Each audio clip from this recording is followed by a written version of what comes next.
ഞാൻ അഭിമാന പുരസ്സരം നിങ്ങൾക്ക് പരിചയപ്പെടുത്തുകയാണ്. കൊണസാപ്പറമ്പിൽ ജോസ് ഓർ ദുബായ് ജോസ്. കാലത്ത് വന്ന് വീട്ടിൽ കയറി കുളിയും കഴിഞ്ഞ് കുപ്പായി മാറ്റി ഇറങ്ങിയതാ. ഒന്ന് അടിച്ച് മൊത്തത്തിൽ എത്ര വില തങ്കപ്പയ്ക്കാണോ?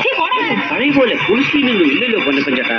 ഏതാ വരുന്ന പീസ്? കെട്ടിച്ച് കയറ്റി പെരുന്നാൾ നടത്താൻ പറ്റോടോ? ജോസ് ദുബായ് ജോസ് ആകുന്നതിന് മുമ്പേ ചീങ്കണ്ണി ജോസ് ആയിരുന്നു. ആ പേരെങ്ങനെ വന്നെന്ന് നീ വീട്ടിച്ച് നമ്മ പെണ്ണന്മാരോട് ചോദിച്ചൊക്കെ പറഞ്ഞു തരും. ഇക്കരയിൽ മുങ്ങിയാൽ അക്കരെ പെണ്ണുങ്ങളുടെ കുളിക്കടയിൽ പൊങ്ങുന്നതിന് നാട്ടുകാർ കിട്ടുന്ന പേരാണ് ചീങ്കണ്ണി ജോസ്.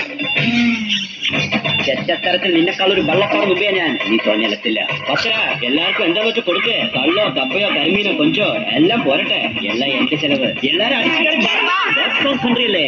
സായിപ്പന്മാരും മദാമ്മമാരും അവനെ അടിച്ചു കയറി വരട്ടെ. നമ്മൾ ഇനി കാണും ഈ കടം വീട്ടും. ചീങ്കണ്ണി ജോസിന്റെ കഥകൾ കുളിക്കടലിൽ മാത്രം ഒതുങ്ങുന്നതല്ല.